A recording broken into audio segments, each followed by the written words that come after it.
Beinn Alligin was my first Munro and the first one that I went to go do a summit camp on 10 years ago, and it's also 10 years since I opened Applecross Gallery.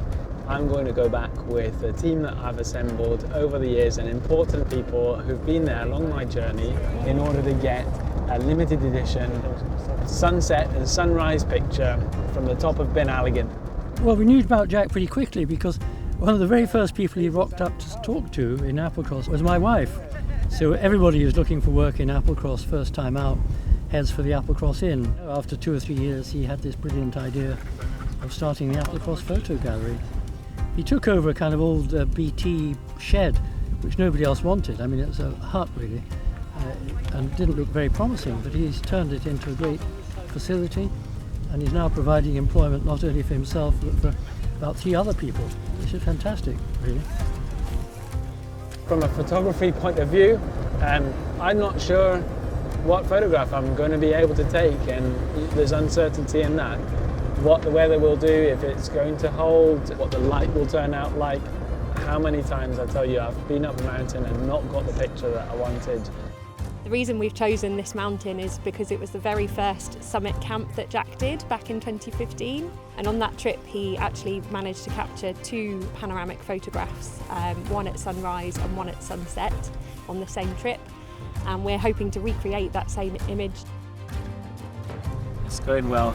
It's always tough, and there's lots of mentions of the weight of the packs and everything, and it is heavy. It's heavy. That's what you've got to do when you're camping overnight on the top, so it'll be worth it when we get up to the top if the weather and everything holds out.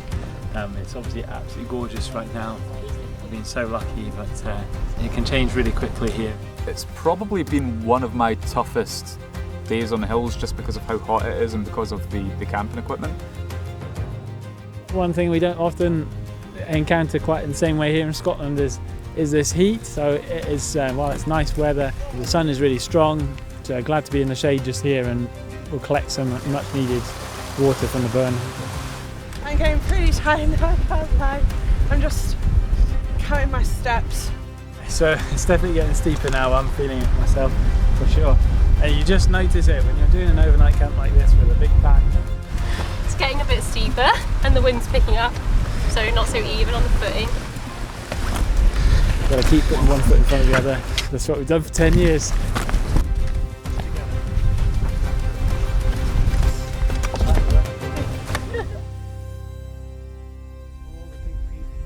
the left of that actually is a very nice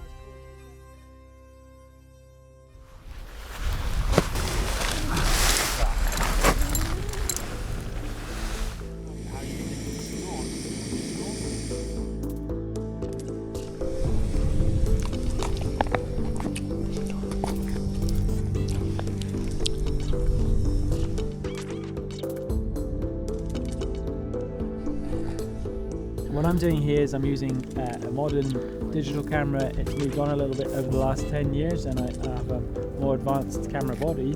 But actually, interestingly enough, I've got the same lens that I used 10 years ago, and this lens is made to mimic the movements of a really old-fashioned camera.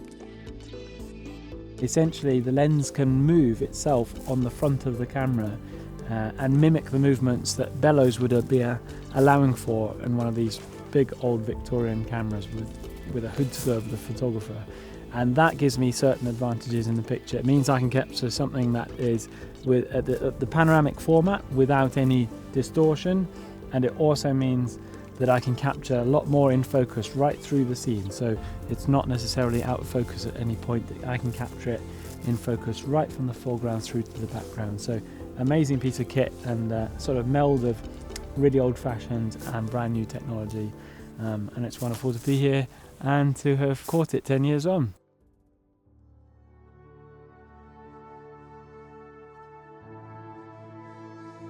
What an amazing evening. It's fallen dark now, and we had an incredible full moon rise that I wasn't expecting, and it came up red as it came up behind the mountains. It's just magical moments like these. Every time I go and camp on a mountain, something different happens, and you never know what exactly you're going to get. So that's the magic of it.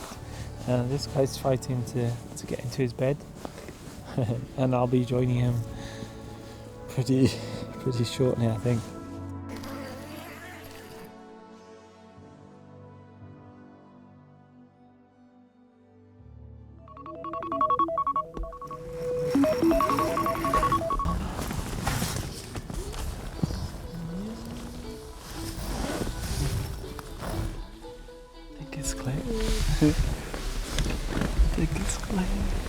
So the alarm went off at 4:10 this morning, which is always a horrible time for an alarm. But at least we're greeted by an amazing, beautiful sunrise. And I knew that, immediately as soon as I opened the tent, unzipped it, and there was the moon still, full moon, and a cloudless sky. Everybody's loving the scene. It's absolutely gorgeous here, and we're very lucky to have a clear sunrise, because often it's not guaranteed here. As soon as I got to the top and to the summit and saw over that ridge, it was just incredible and made me very emotional.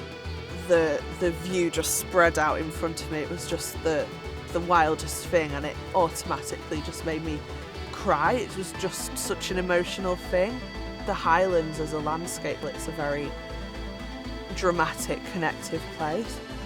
This has been such a big goal of mine since I moved to the Highlands, to be able to do something like this.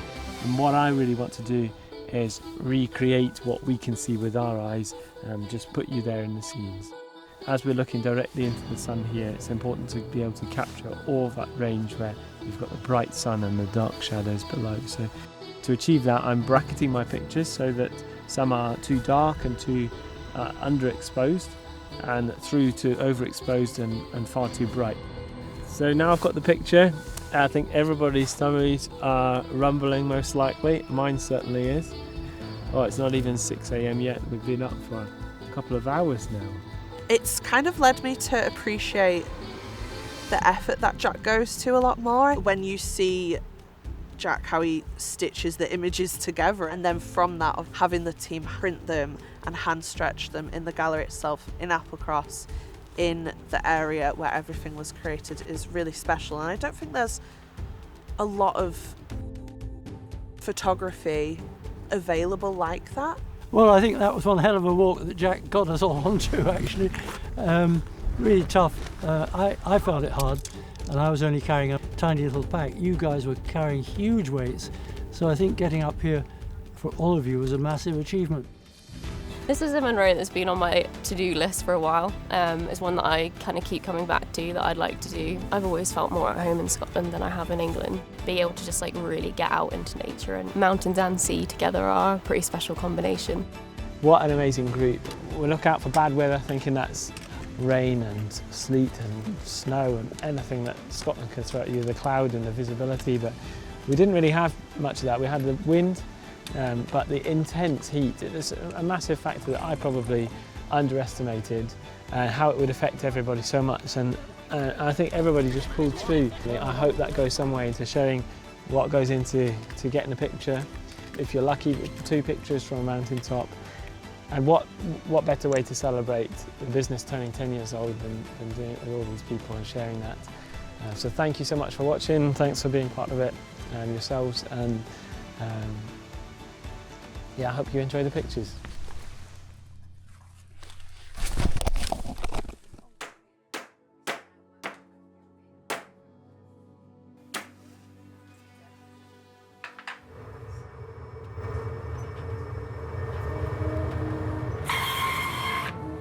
So as the dust has settled on what was an incredible trip to mark 10 years in business, it's been an absolute pleasure to bring the picture back, painstakingly edit it, print it and produce it, and sign it, of course, as a limited edition of just one of only 50 made.